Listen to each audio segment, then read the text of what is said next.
So ayun nga guys, naglaro nga ako dito ng RJ at ayun gamit ko nga palang hero dito ay si Vixana. Ayun guys, hinahabol ko nga dyan si Abusa pero hindi ko siya napatay at napatay naman siya ni Mia. Ayan, deserve yan. At ayun guys, tamang lord lang kami dito at ay nakita ko dito si Hanzo at binigyan ko siya dito. Ayan, Karma Movie. At ayun nga guys, naglulord lang kami dito, baka maaga pa to ng kalaban at ayan, nakuha nga namin ng lord at pagkatapos namin makuha ng lord, pumunta naman ako dito sa mid. And nasana namin guys kaso may kalaban pala, kaya ayan, buti na lang nahok ni Franco si Layla at nabigyan niya. Deserve mo yan, Layla. At ayan nga guys, hindi ko napatay si Lolita pero buti na lang to the rescue si Muscov at napatay niya. Deserve mo yan. Ayan guys, habang nagka-clash dyan si Franco, tinulungan ko na siya guys at nabigyan ko pa dyan si Hanzo. Deserve mo yan, B. Kung gusto nyong malaman kung anong build at item ko dito kay Vixana guys, tingin lang kayo dyan sa profile ko.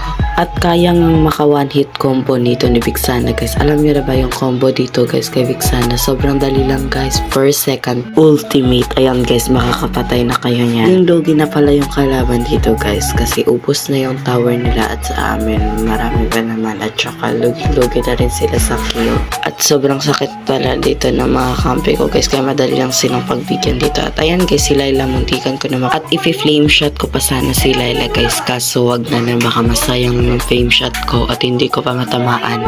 At akala ko nga guys mapapatay ko nga dyan si Lolita. Nag-flame shot ako pero hindi natamaan. Buti napatay siya ni Mia. Deserve mo yan, Lolita. At ayan nga guys, low HP na ako dyan pero sinubukan ko pa rin patayin si Layla at ako pa yung nabigyan.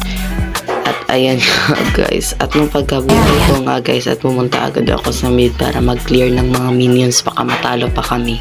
At ayan guys, pagkatapos ko mag-clear guys at tumago na ako dyan sa push. At ayun, dumating si Hanzo dito at nakita niya ako kaya tumakbo na ako kasi may kasama siya si Layla, baka mapatay pa nila ako. At ayan guys, binalikan ko sila Hanzo, baka nandyan pa at may kasama naman ako si Mia. At ayan nga guys, pumunta nga kami dito kasi nagka-clash sila at napatay ko pa dyan si Hanzo.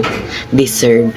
At sinubukan pa nga naming habulin dyan si Layla guys, baka mapatay. At ayan guys, binatuhan ko lang dyan si Layla ng first, second at hindi ko siya napatay. At ayan guys, kinuha ni Muscov dyan ng buff. At saka ayan guys, pumunta na kami sa mid para patayin yung mga kalaban. At wala naman kami nakitang kalaban pero okay. At ayan guys, sumago kami ni Muscov dyan sa may buff. At napatay ko pa dyan si Layla. At ayan, lumapit pa si Hanzo at napatay siya ni Muscov. Deserve niya ang dalawa.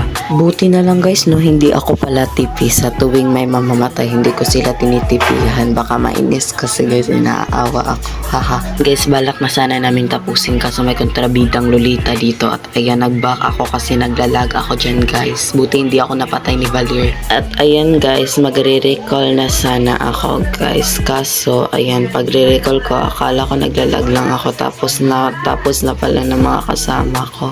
Nice G sa mga nakasama ko. Vic!